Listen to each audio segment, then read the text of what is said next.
This time we respond to Cedric Perez, 4867, who asks about how reliable the Florentine Codex is regarding indigenous religion. Much of what we know about the Mexicas is not thanks to the pre-Hispanic Mexicas themselves, but to the Spaniards who left written records and to converted indigenous people. The most important document is perhaps the so-called Florentine Codex, which motivates Cedric's question. Today, this codex is bound in the European style, and its author is the Franciscan Friar Bernardino de Sahagún. It contains about 2,500 folios, with its finally resting place in the library of the Medici family in Florence, Italy.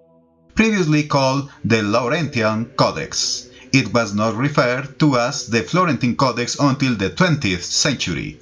And yes, as Cedric Perez mentioned, it included sections not only on religion, but also on customs, trades, calendars, astrology, the conquest of the Mexicas, and various other topics. So, how reliable is not just the section on religion, but the document as a whole? It has internal and external flaws, and a percentage of uncertainty regarding its authenticity. First, let's note that Sahagún arrived in what is now New Spain in 1529 and was tasked in 1598 with creating works to facilitate evangelization based on the pre-Hispanic lifestyle. In other words, unlike Hernán Cortés and other Spaniards who are known to have lived in Tenochtitlan and witnessed part of its way of life, Sahagún, arriving several years after the fall of Tenochtitlan, would have seen very little of what his work describes. For example, he could not have witnessed any of the ceremonies he narrates, or seen the attire of deities or warriors, since by the time he arrived on the continent, most of their worldview was already banned as heresy.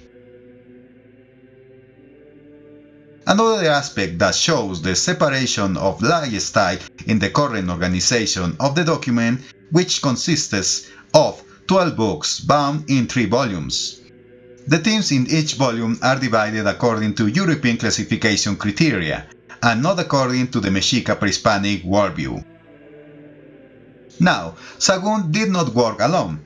It is assumed that there were what are now called Sahagún's informants, consisting of at least these indigenous people, who are believed to have belonged to the remaining Mexican noble class. There might have been more informants, as a work of this magnitude was unlike to have been completed by so few people. However, the informants they spoke Nahuatl, Latin, and Spanish. They in turn interviewed elderly war survivors, using questionnaires to gather information, which Sahagún then selected and wrote down. This introduces another problem of reliability. Did those they interviewed tell the truth to Sahagún and his collaborators? Did they embellish the stories out of conveniences or ignorance? Did they hide valuable information? And once this information, whether accurate or adulterated, was gathered, how did Sahagún and his indigenous collaborators understand and record it? It is documented that much of Sahagún's information was censored by others and by Sahagún himself. Moreover, it is likely that Sahagún's collaborators did not live the pre-Hispanic lifestyle, since they were probably born after the fall of Tenochtitlan or were very young at the time.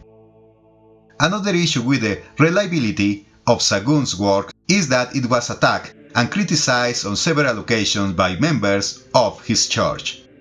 His research, writing, and creation of images were very costly. It is noteworthy that while today we see the codex bound in volumes, Sahagún would have had a multitude of loose folios instead. Additionally, in 1575, 54 years after the fall of Tenochtitlan, he was ordered to translate the text from Nahuatl to Spanish, Sometimes in the Florentine Codex, what is written in Nahuatl does not match what is written in Spanish.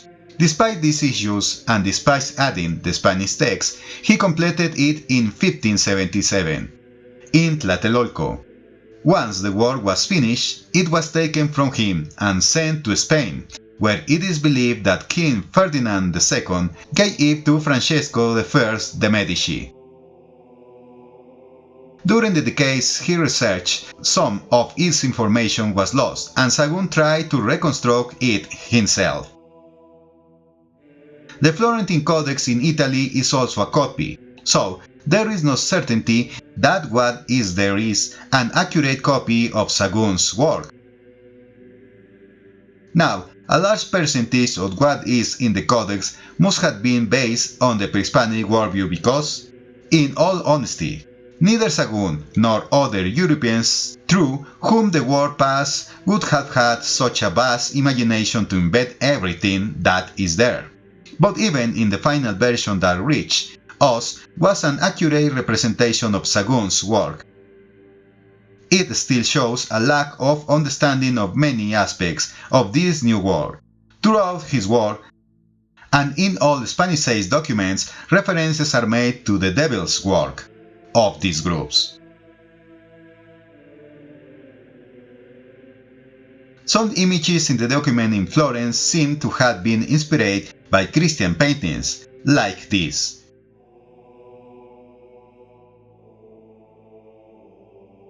Information discovered over 500 years shows that neither he nor his informants understood very basic aspects of Mexica daily life, such as the date they began their new year.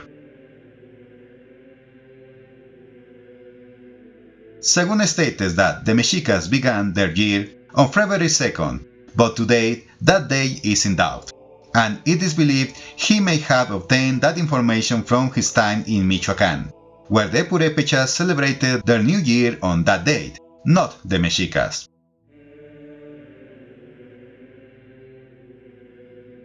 Among other aspects, this distorts the accuracy of his work, assuming it was not already significantly altered as we mentioned, but in truth, we cannot expect anything different, since we must remember that if the Florentine Codex is a faithful copy of what Sahagún created, these documents were specifically designed to facilitate conversion. Ironically, however, this document is now considered by many to be an anthropological work, although there are inaccuracies. Other elements have coincided with new discoveries. Without Sahagún's work, understanding the Mexicas would be much more difficult than it already is. It is always necessary to compare what Sahagún apparently documented with archaeological discoveries and other external sources. Only by analyzing each case individually can we determine whether Sahagún understood what was narrated to him and faithfully recorded it, or altered it for the convenience of his faith.